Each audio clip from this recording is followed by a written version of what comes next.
പ്രതിഭാഗത്തിൻ്റെയും ഒപ്പം പ്രോസിക്യൂഷൻ്റെയും വാദങ്ങൾ വിശദമായി തന്നെ ഏറ്റവും ഒടുവിലായി കോടതി കേട്ടിരിക്കുന്നു. തുടർന്ന് വിധി പറയാനായി മറ്റന്നാളത്തേക്ക് മാറ്റുകയാണ്. തിങ്കളാഴ്ചയാണ് ഈ കേസിൽ വിധി പറയുന്നത്. ഏറ്റവും ഒടുവിൽ അന്തിമവാദം പൂർത്തീകരിക്കുമ്പോഴും പ്രതിഭാഗം ആവശ്യപ്പെട്ടിരിക്കുന്ന ശിക്ഷയിൽ ഇളവ് വേണം എന്നതാണ്. വധശിക്ഷ നൽകാൻ ഒരു കാരണവശാലും കഴിയില്ല എന്നുള്ളൊരു വാദമുഖം ഉന്നയിച്ചിരിക്കുന്നു പ്രതിഭാഗം. കേസിൽ സാഹചര്യ തെളിവുകൾ മാത്രമാണുള്ളത്. പ്രതിക്ക് സാമൂഹ്യ വിരുദ്ധ സ്വഭാവമില്ല, ആത്മഹത്യാ പ്രവണതയുണ്ട്. ഷാരോണുമായുള്ള ബന്ധത്തിൽ നിന്ന് പുറത്തിറങ്ങാൻ പലതവണ ഗ്രീഷ്മ ശ്രമിച്ചിരുന്നു.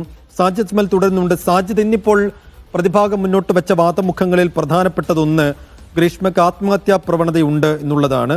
മറ്റൊന്ന്, ഗ്രീഷ്മയെ സ്വകാര്യ ചിത്രങ്ങൾ വെച്ച് ഷാരോൺ ബ്ലാക്ക്മെയിൽ ചെയ്തിരുന്നു. വീട്ടിലെത്തി ആത്മഹത്യ ചെയ്യാൻ ഷാരോൺ ഉറപ്പിച്ചിരുന്നു. ഒപ്പം അവസാനം കണ്ടൊരു കാര്യം, ഷാരോണിന് സാമൂഹ്യ വിരുദ്ധ പശ്ചാത്തലമുണ്ട് എന്നാണെന്ന് മനസ്സിലാകുന്നത്. അപ്പം ഇക്കാര്യങ്ങളെല്ലാം സബ്സ്റ്റാൻഷിയേറ്റ് ചെയ്യാൻ പാകത്തിലുള്ള തെളിവുകൾ സമർപ്പിക്കാൻ ഈ പ്രതിഭാഗത്തിന് സാധിച്ചിട്ടുണ്ടോ സാജിദ്?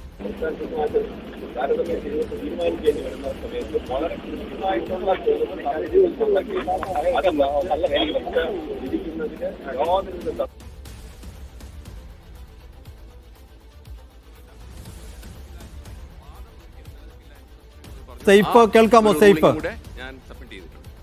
ഈ ചെകുത്താന്റെ മനസ്സാണ് ഗ്രീഷ്മയ്ക്ക് എന്ന് പലതവണ പറയുകയുണ്ടായി. അങ്ങനെ പറയാനുള്ള ഒരു കാരണം എന്തായിരുന്നു? അല്ലെങ്കിൽ ഈ ഒരു ഡൈബോളിക് ആയിട്ടുള്ള ഒരു കൃത്യം സാധാരണ ഒരു മനുഷ്യന് ചെയ്യാൻ കഴിയില്ല.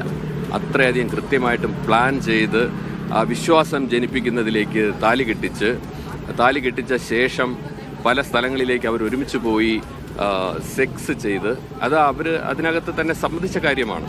അങ്ങനെ ചെയ്ത് വിശ്വാസം ആർജിച്ച ശേഷം എന്തു കൊടുത്താലും കഴിക്കുമെന്നുള്ള രീതിയിൽ മാനസികമായി പരുവപ്പെടുത്തി എടുത്തതിന് ശേഷമാണ് ഈ ചെറുപ്പക്കാരനെ ഇങ്ങനെ ക്രൂരമായിട്ട് കൊല ചെയ്തത്. അതല്ലാതെ പെട്ടെന്നുണ്ടായ ഒരു വിഷം കൊടുക്കുകയോ അല്ലെങ്കിൽ ഒരു പ്രവൃത്തിയിലൂടെ ജീവൻ നഷ്ടമായതല്ല.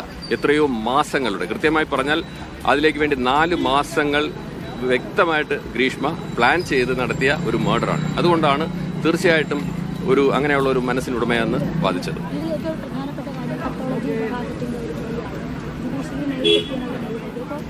ഈ കേസ് ഏറ്റവും കൂടുതൽ സ്ട്രോങ് ആക്കുന്നത് പാത്തോളജി വിഭാഗത്തിൻ്റെ ആ ഒരു വെളിപ്പെടുത്തലാണ്. അതായത് ഈ പാരാക്യൂട്ട് ട്രൈക്ലോറൈഡ് എന്ന് പറഞ്ഞ ഈ ഒരു രാസലായിനി കലർത്തിയാണ് കൊലപ്പെടുത്തിയത്.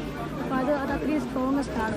തീർച്ചയായിട്ടും അത് ഈ പത്തോളജിസ്റ്റ് മാത്രമല്ല, ഷാരോണിനെ ചികിത്സിച്ച, അതായത് 14-ാം തീയതി ചികിത്സിച്ച ഡോക്ടർ മുതൽ പോസ്റ്റ്മോർട്ടം ചെയ്ത ഡോക്ടറും അതുപോലെ ഡോക്ടർ വി പിള്ള, ഒരു ലോകത്തെ തന്നെ ഏറ്റവും അറിയപ്പെടുന്ന ടോക്സിക്കോളജിസ്റ്റാണ്. അവരിലൂടെ വ്യക്തമായിട്ട് അത് പാരക്യൂറ്റ് തന്നെയാണ് ഉള്ളിൽ പോയി മരണം സംഭവിച്ചിരിക്കുന്നത് വ്യക്തമായിട്ടുണ്ട്. Thank you.